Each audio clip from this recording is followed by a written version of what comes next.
নমস্কার, দেখছেন ওঙ্কার বাংলায় টেলি ক্যানভাস, চিত্র শিল্প ছবি ক্যানভাস। এই নিয়েই আমাদের এই বিশেষ অনুষ্ঠান। মিহিকা রয়েছে আপনাদের সঙ্গে, আর আবার আজকে আমরা চলে এসেছি একাডেমি অফ ফাইন আর্টসে।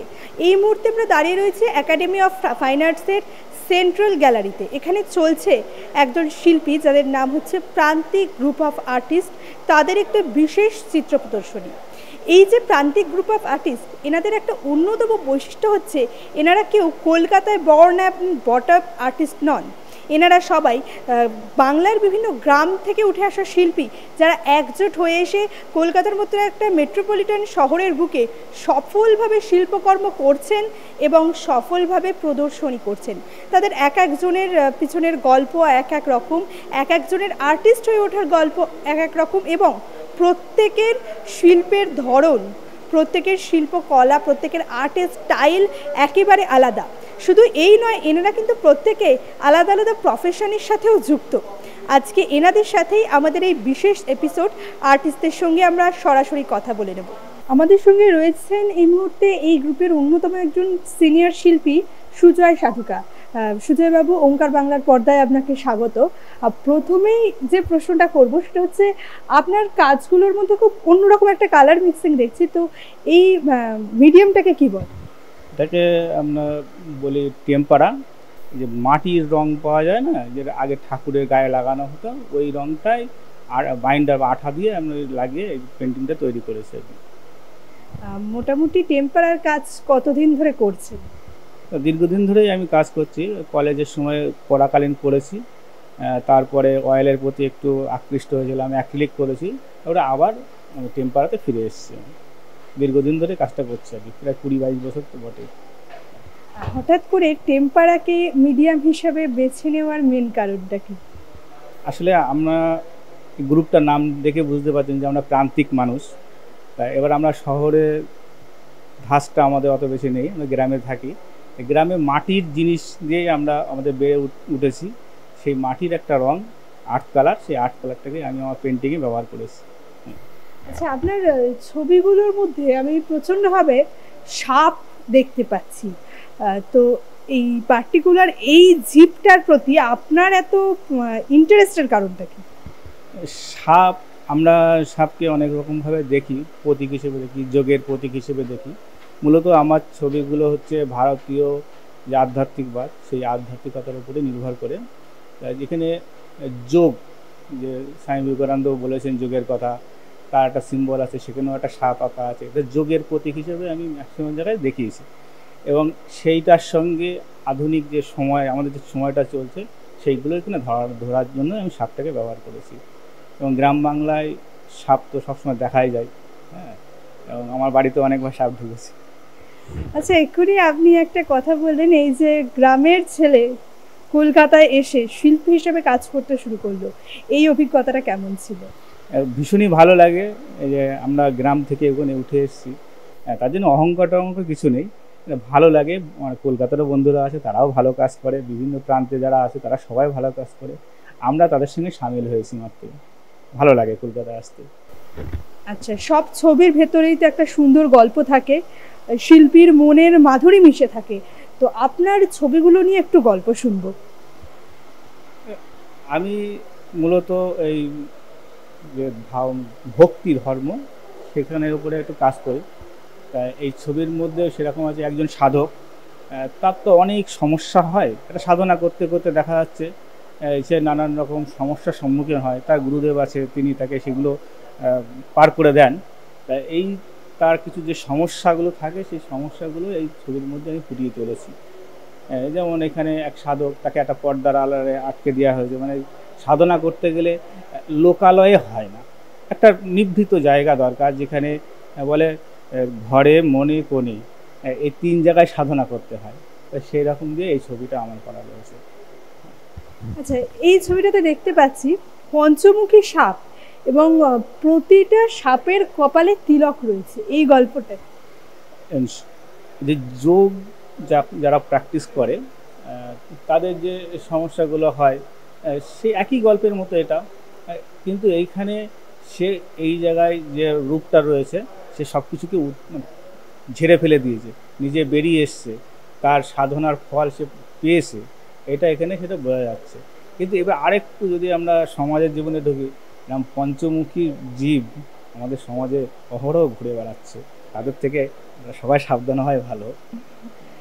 পঞ্চমুখী সাপ গেল, এখানে বেশ যে দুটো সাপের ছবি দেখছি মনে হচ্ছে যেন খুব পরিচিত কোনো গ্রাম বাংলার সাপ, এবং তারা ফুলের সঙ্গে রয়েছে, এর গল্পটা কি? এই একটা কথা বলা হয় যে আধুনিককালে যারা ধর্ম রক্ষকই ধর্ম নষ্ট করবে, তা সেখানে দেখেন এই যে তিলকধারী বা যারা আছে, এরা কিন্তু আমাদের ধর্ম বা আমরা যারা মনুষ্য জীবন সে সুন্দর ফুলের মতো, কিন্তু সেখানে যদি একটু মাত্র বিষ পড়ে সেটা কিন্তু নষ্ট হয়ে যায়। আমরা তো দেখতে পাচ্ছি টিভিতে, কাগজে, নাম করছি না, কিন্তু বহু জায়গায় দেখছি যে কত সুন্দর সুন্দর মানুষ, সুন্দর সুন্দর ছেলে মেয়েরা নষ্ট হয়ে যাচ্ছে সামান্য সামান্য বিষের কারণে। সেই কথাটাই আমি এখানে তুলে ধরার চেষ্টা করেছি। আচ্ছা, এখানে বেশ একজন সাধক পুরুষ কৃষ্ণ ভক্ত, তার ছবি, কোথাও গিয়ে কি এটার মধ্যে একটু আত্মপ্রতিকৃতি মিশে আছে? পুরোটাই, মানে কিছুটা না, পুরোটাই। মানে আমিও তিলক করি, এখানে করা হয়নি, এখানে আসার পর। তাই এখানে যিনি সাধক আছেন তার সে আত্মমগ্নতায় রয়েছেন, আর তার পিছনেই তার যে ইষ্ট দেবতা তার ছায়া রয়েছে। হ্যাঁ, শ্রীকৃষ্ণের যে তার সাধনাটা এখানে তুলে ধরা হয়েছে এখানে। অসাধারণ এই ছবিটা। এই যে এক্ষুনি বললেন শিল্পী যে সাধক এবং তার পেছনে তার যে ইষ্ট, তার ছায়া, শুধু যে তাদের দুজনের প্রতিকৃতিটা অদ্ভুতভাবে মিশে একটা সুন্দর যিনি মানে ছবি তৈরি করেছে তাই নয়, এখানে কালার কম্বিনেশনটাও অদ্ভুতভাবে মিলে গেছে। হয়তো সত্যি ইষ্ট দেবতার সাথে সাধকদের মিলটা এরকম রঙের মতোই এতটা উজ্জ্বল হয়ে থাকে। আচ্ছা, শেষ যে দুটো ছবি আপনার দেখতে পাচ্ছি, এই দুটো নিয়ে গল্পটা শুনে আমরা শেষ করব। এখানে উপরের ছবিটা একটা রাত্রিকালে, আমাদের গ্রাম বাংলা, এখন শহরেও এরকম দেখা যায়, গাছপালা তো নেই, গাছপালা সব কেটে ছেটে দেওয়া হয়েছে, সেই তার মধ্যেও প্রকৃতির সঙ্গে একজন সাধক কীভাবে মিশে যায়। রাত মানে কৃষ্ণের অবস্থান, অন্ধকার মানে কৃষ্ণের অবস্থান, সেইখানের ভিতর দিয়ে একটা আলো আসছে, সেইখানে আমার ইষ্টের সঙ্গে আমি নিজেকে তাকে দেখবার জন্যে প্রকৃতির সঙ্গে মিশে যাওয়া, ওইটাই। আর এখানে তো আমার ইষ্ট শুধু আমার জন্য না, সমস্ত প্রকৃতির যারা আছে তাদের জন্যই আমার ইষ্ট, যিনি আছেন তিনি সবাইকে রক্ষা করছেন, তিনি সব কিছুই রক্ষা করবেন, এটা আমার বিশ্বাস। অনেক ধন্যবাদ শিল্পীকে। ভক্তির সঙ্গে যখন শিল্পের মিলন হয় তখন কিন্তু অসাধারণ কিছু শিল্পকর্ম ফুটে ওঠে। সেরামি কিছু শিল্পকর্ম আমরা এখন দেখলাম এবং তার সম্পর্কে গল্প শুনলাম। আমাদের সঙ্গে এই মুহূর্তে রয়েছেন প্রান্তিক গ্রুপ অফ আর্টিস্টের অন্যতম একজন শিল্পী দীপঙ্কর বিশ্বাস। দীপঙ্কর বাবু, ওঙ্কার বাংলার পর্দায় আপনাকে স্বাগত। প্রথমেই যে প্রশ্নটা করবো, যে ছবি আঁকার শুরুটা কিভাবে হলো? ছবিটা আঁকা শুরু হয়েছিল ছোটবেলায়, মায়ের হাত ধরেই মা নিয়ে গিয়েছিল আঁকার স্কুলে, যে ছবিটা আঁকার জন্য, সেখান থেকেই শুরু। আর তারপরে দীর্ঘদিন লড়াই করতে করতে ছবিকে নিয়ে চলা, এইভাবে পৌঁছালাম একাডেমি অফ ফাইন আর্টসে। এবং এখন বর্তমানে আমার একাডেমি অফ ফাইন আর্টসেও এক্সিবিশন হয়, এবং দেশেও প্রচুর এক্সিবিশন করছি, অন্য অন্য জায়গায়, অন্য অন্য গ্যালারিতে, এবং দেশের বাইরেও সেটা আমি চেষ্টা করছি যে এক্সিবিশন করা, সেটা করছিও। ল্যান্ডস্কেপটা আমি গ্রামে থাকি, বরাবরই ল্যান্ড দেখতে পাই, সেইভাবেই ল্যান্ডস্কেপ। আর আমি যেটা গ্রামে থাকি বলে যেটা সুবিধা হয়, যে গ্রাম খুব ভালো দেখতে পাই, সেটাই তুলে ধরার চেষ্টা করি আমার ইয়েতে। আচ্ছা, এক্ষুনি আপনি একটা কথা বললেন যে আপনি রাজ্যের বাইরে এবং দেশের বাইরেও প্রচুর কাজ করে এসেছেন। তো এই নিয়ে আমার দুটো প্রশ্ন। কলকাতার তুলনায় অন্যান্য শহরে ছবির চাহিদাটা কীরকম, আর ভারতের বাইরে ভারতের তুলনায় বাজারটা কতটা বেটার? ভারতে কলকাতার বিক্রি বাটা খুবই কম, একদম কম, মানে খুবই নিম্নমান, ছবি বিক্রি হচ্ছে না সেভাবে, আর্টিস্টরা পাচ্ছে না জায়গা। কিন্তু কলকাতার বাইরে কিছু কিছু গ্যালারি আছে যেখানে ছবি বিক্রি হচ্ছে, আর্টিস্টরা খুব হই হই করে ছবি বিক্রি করতে পারছে। আর কলকাতার বাইরে যেটা আছে, ইন্ডিয়ান আর্টিস্টের একটা চাহিদা আছে, সেখানেও কিছু বিক্রি হয়। কিন্তু কলকাতায় এই মুহূর্তে দাঁড়িয়ে কিছু নামে যদি আমি বলতে হয়, সেই সব গ্যালারির নাম করে বলতে আর ঠিক হবে না, কিন্তু সেখানে কাজ বেরোচ্ছে না। হয়তো সেখানে আর্টিস্টদের কিছু থাকতে পারে, এবং যারা দায়িত্বে আছে তাদেরও একটু দেখতে হবে এই ব্যাপারটা। দর্শকদের কাছ থেকে রেসপন্সটা কিরকম, মানে অ্যাপ্রিসিয়েশনটা কিরকম? দর্শকের কাছে রেসপন্স আমার ছবিতে বরাবরই খুব ভালো থাকে। আমি ন্যাচারালি ওয়াটার কালারটা করি, এবং ওয়াটার কালারের মানুষকে একটু অন্যরকম অনুভূতি এনে দেয়, এবং মানুষ দেখে, প্রচুর ওয়াটার কালার দেখে। আমাকে অনেকবার বলতে হয় যে এটা কোন পেপারে করা, কীভাবে করেছি, কী তুলিতে করেছি, এটা প্রচুর বলতে হয়। এটা আমার কাছে একটা ভালো লাগে, আমি উৎসাহ পাই ওদের কাছ থেকে। এক কথায় যেটা কোশ্চেন, সেটা হলো দর্শকের রেসপন্স খুব ভালো, খুবই ভালো। কিন্তু যে ভালোটাই আমরা চাইছি, সেই ভালোটা না হলে ঠিক আমরা ঠিক শুধু ওই ভালো বলে চলে যাওয়াটা, এটা যদি ছবি কালেক্ট হতো তাহলে আরও বেশি ভালো লাগতো। কালেক্ট না হলে যেটা হচ্ছে, শিল্পীদেরও তো বেঁচে থাকতে হবে, শিল্পীরা বেঁচে থাকতে হবে, ছবি এঁকেই বেঁচে থাকতে হবে। শিল্পীদের কাছে ছবি অক্সিজেনের মতন। হয়তো আমি যখন অক্সিজেন নেওয়া বন্ধ করবো, তখনই ছবি আমার হাত দিয়ে বন্ধ হবে, তার আগে ছবিটা বন্ধ হচ্ছে না। ওই জায়গা থেকে ভালোটা সবাই বলে যাচ্ছে যেরকম, সেটা যখন ভালো লাগছে, কাজ বিক্রি হলে সেরকমই ভালো লাগবে। মিডিয়াম হিসেবে ওয়াটার কালারকে বেছে নেওয়ার কারণটা কি ছিল? এটা অ্যাক্রিলিক প্রচুর আর্টিস্ট করছে, প্রচুর আর্টিস্ট করছে, এবং ওয়াটার কালারটা আমার খুব ভালো লাগে, মন থেকে আমি করতে চাই ওটাকে। মানে এর ভেতরে আমি যত পারি ততই ঢুকতে চাই, যে এর ভেতরে কালারের একটা তো থাকেই। আমার এখানে তুমি যদি দেখো, তাহলে এক একটা কাজে এক এক রকম ফর্মে আমি করেছি। তা অ্যাক্রিলিকটার থেকে আমার ওয়াটারটা অনেক বেশি ভালো লাগে, এবং আমি বরাবর অ্যাক্রিলিক বাদ দিয়ে ওয়াটার করে আসছি।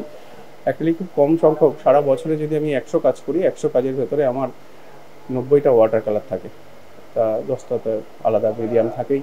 আচ্ছা, একটা প্রশ্ন, আপনি তো ফুল টাইম আর্টিস্ট, মানে পুরোপুরি শিল্পটাই আপনার পেশা। তো কলকাতায় দাঁড়িয়ে এক্ষুনি যে বললেন বাজারের অবস্থাও খুব একটা ভালো না, তো যারা পুরোপুরি পেশাদার শিল্পী, তাদের কাছে এই বাচ্চাদের আঁকা শেখানো আর ছবি বিক্রি করা, এর বাইরে গিয়ে এই কেরিয়ারটাকে স্ট্যাবলিশ করার অপশনটা কি, মানে মেন সোর্স অফ ইনকামটা কোথায় দাঁড়াচ্ছে? এটা সোর্স অফ ইনকাম ওই একটা জায়গায় নয়, মানে বাচ্চাদের শেখাতে হবে, শিখিয়ে তোমাকে বেঁচে থাকতে হবে, আর ছবি বিক্রি করতে হবে।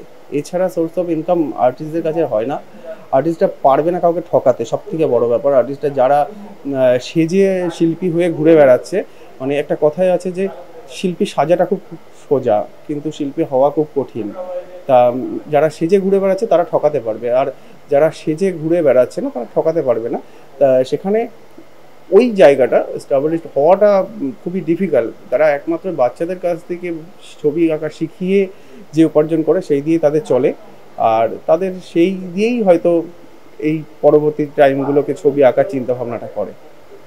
আচ্ছা, এই যে আর্টিস্টের ইনকাম নিয়ে কথা হলো, বা বাজার নিয়ে অনেকখানি কথা হলো, তো এটার সঙ্গে আর একটা যেটা চলে আসছে, সমাজ। একজন সমাজে দাঁড়িয়ে একজন আর্টিস্টের কিভাবে তার নিজেকে স্ট্যাবলিশ করতে হচ্ছে। তো সেই জায়গা থেকে যদি একটা প্রশ্ন করি, যে কোনো সোশিও পলিটিক্যাল সিচুয়েশনে একজন শিল্পীর স্ট্যান্ড কি হওয়া উচিত বলে আপনার মনে হয়? শিল্পীর স্ট্যান্ড এটাই হওয়া উচিত, কোনো রং না দেখে কাজ করা। মানে আমার সাথে দীর্ঘ টাইম হয়েছে, আমি কোনো রং দেখে কাজ করি না। আমার কাছে সবাই সমান, লাল নীল হলুদ সবুজ যারা আছে, আর ওই রং দেখে কখনো কাজ করা যায় না। শিল্পীর যেটা চাই, শিল্পীকে সেটা উজাড় করে দিতে হয়, আর শিল্পী ওইভাবে কখনোই আজ পর্যন্ত পারেনি। যারা করতে পেরেছে তারা একটা অন্য জায়গায় পৌঁছে, আর যারা করতে পারেনি তারা হারিয়ে গেছে রং দেখতে গেলে। কবে মোটামুটি আপনি ডিসাইড করলেন ফাইনালি যে শিল্পটাকে পুরোপুরি প্রফেশন বানিয়ে নেবো, আর কোনো দিকে তাকাবো না? আরও 10 বছর আগে আমি প্রফেশনালি ডিসিশন নিয়ে নিয়েছিলাম যে শিল্প ছাড়া বেঁচে থাকা সম্ভব না আমার কাছে। আমি চেষ্টা করেছিলাম যে শিল্পকে ছেড়ে দেবো, আমি রাখবো না আমার কাছে, আমি অন্য কিছু করার চিন্তা ভাবনা, কিন্তু পারিনি। শিল্প আমাকে টেনে নিয়ে এসেছে আবার, যে তোমার এটাই কাজ, এটাই তোমার ধর্ম, এটাই কর্ম, এটাই তোমার করতে হবে, এটা ছাড়া অন্য কোনো জায়গা তোমাকে কেউ দেবে না, এবং তোমাকে এইখান থেকেই নিজেকে নিজের জমি শক্ত করতে হবে। 10 বছর আগে আমি বুঝেছিলাম। আচ্ছা, শিল্পী জীবনে এমন কোনো স্টেজ আছে যে প্রচন্ড ডাউনফল হচ্ছিল, মনে হচ্ছিল ছেড়ে দেবো, আর সেই সময় এমন একটা কোনো মাইলস্টোন লাইফে চলে এলো যে আবার ঘুরে দাঁড়ানো গেল, এরকম কোনো গল্প আছে কোথাও? এটা এটা একদম বাস্তবতে সত্যি আছে আমার জীবনে। যেটা আছে সেটা হলো আমার শুরুতেই যেটা হয়েছিল যে যখন আমি বিভিন্ন আর্টিস্টের কাছে গেছি যে একটু কথা বলার জন্য, যে আমাকে একটু সুযোগ লাগবে আমার, বা আমি কাজ করতে চাইছি অন্য কিছু, তখন এই জিনিসটা পেয়েছি। বিভিন্ন আর্টিস্টের বিভিন্ন মন্তব্য। কেউ কেউ বলেছে মুদিখানা দোকানে কাজ করো তাহলে তোমার শিল্প হবে। আজ কেউ কেউ বলেছে যে তোমার কাছে এইটা কি করে তুমি করতে পারো, তুমি অন্য কিছু করো। তা সেখানে দাঁড়িয়ে কিছু আবার শিল্পী যারা আছে তারা আমাকে ঘুরে দাঁড়ানোর সাপোর্টটা দিয়েছিল যে না, তোকে অন্য কিছু করতে হবে না, এটাই কর, এটাই তোর কাজ। এটা পেয়েছি আমি তাদের সাপোর্টটা। ভালো দিক খারাপ দিক দুটোই আছে শিল্পে, তাদের মধ্যে তোমাকে বেছে নিতে হবে যে তুমি কাজ সাথে পথটা চলবে। শিল্পীর গল্প তো আমরা শুনলাম, আর শিল্পীর সৃষ্টি করা প্রত্যেক শিল্পের মধ্যেও কিন্তু একটা গল্প থাকে, তার পেছনে একটা গল্প থাকে। তো এখানে আপনার যে ছবিগুলো রয়েছে এর মধ্যে কোনো ছবির পেছনে যদি সেরকম কোনো গল্প থাকে একটু আমরা শুনবো। সেরকম মারাত্মক একটা গল্প, মানে এটা কলকাতায় যদি এখন এই মুহূর্তে দাঁড়িয়ে সিনিয়র আর্টিস্ট 10 জন 20 জন 100 জন থাকে, তারা প্রত্যেকেই আমাকে চেনে এবং আমাকে জানে। ওই শেষের ছবিটা আমার একটা ওয়ার্কশপে বসে করা। এই কাজটা যে ওয়ার্কশপে আমি করেছিলাম, সেই ওয়ার্কশপে বিভিন্নভাবে শিল্পীদেরকে লুটে নেওয়া হয়েছিল। এক কথায় লুটে নিয়ে সেই কাজটা ওখানে শিল্পীদের না কোনো মান দেওয়া হয়েছিল। যারা সিনিয়র আর্টিস্ট কলকাতা থেকে নিয়ে যাওয়া হয়েছিল, যাদেরকে যে গেস্ট করে, তাদেরকেও সেই সম্মান দেওয়া হয়নি। যারা আর শিল্পীরা গেছে ওখানে তাদেরকেও সেই সম্মান দেয়নি। এটা আমাদের বর্ধমান ওয়ার্কশপে যে মেয়েটি আমাদের অর্গানাইজ করেছিল, সেই মেয়েটি অত্যধিক জঘন্য মানের শিল্পী। ওর নিজের কাজও ভালো না এবং ও অন্যদেরকেও কিভাবে সাপোর্ট করতে হয় জানে না। নেক্সট টাইম আমি এই মারফত আমি আবার জানাতে চাই যে বর্ধমানে আমি যেটা করে এসেছিলাম, ওকে বিভিন্নভাবে অপমান করেছি। কলকাতাতে ও এখনও ঢুকতে পারিনি বা অন্য কিছু হয়েছিল, এর মাধ্যমে আবার আমি সেই জিনিসটা জানাচ্ছি যে বর্ধমান ওয়ার্কশপে কেউ যাবে না। আর কোনো ছবির পেছনে কোনো গল্প আছে? কোনো একটা স্পেশাল দিন কিরকম একটা দৃশ্য দেখলাম, তো দেখে মনে হলো এটাকেই ফুটিয়ে তুলতেই হবে আমাকে ল্যান্ডস্কেপ, এরকম কোনো গল্প আছে? না, এরকম কোনো গল্প নেই। বেসিক্যালি আমার ল্যান্ডস্কেপ, আমি যে জায়গা আমার খুব ভালো লাগে বা আমি দেখি, ফটোগ্রাফস করি, কাজ করি, এটাই থাকে। তাদের বেসিক্যালি সেই রকম কিছু নেই যে যেটা মনে হয় যে এই যেখানে কাজ করা যেতে পারে। ওয়াটার কালার মিডিয়ামটা এরকমই যে সব জায়গাকে নিয়ে ওয়াটার কালার করা যায় না। এবার সেই ওয়াটার কালার করার জন্য যে জায়গাগুলো প্রয়োজন থাকে, সেই জায়গাগুলো আমাদের খুঁজতে হচ্ছে। সেই খুঁজে আমি চেষ্টা করি যে আমার ছবির মধ্যে নিয়ে আসার। বেসিক্যালি তার নির্দিষ্ট কোনো গল্প নেই সেখানে। আর অনেক ধন্যবাদ দীপঙ্কর বাবু। আমরা শিল্পীদের সঙ্গে কথা বললাম, প্রান্তিক গ্রুপ অফ আর্টিস্ট, কলকাতার বাইরে গ্রাম বাংলার প্রান্তিক জায়গা থেকে উঠে আসা একদল শিল্পী। তাদের গল্প শুনলাম, তাদের সৃষ্টির পেছনের যে গল্প শুনলাম, তাদের তৈরি করা শিল্পের ভাষা, তাদের দৃশ্যকাব্য এবং তাদের নিজস্ব স্টাইল নিয়েও আমরা আলোচনা করলাম। আজকের মতো টেলিক্যানভাস এই পর্যন্তই। দেখতে থাকুন ওঙ্কার বাংলা। নমস্কার।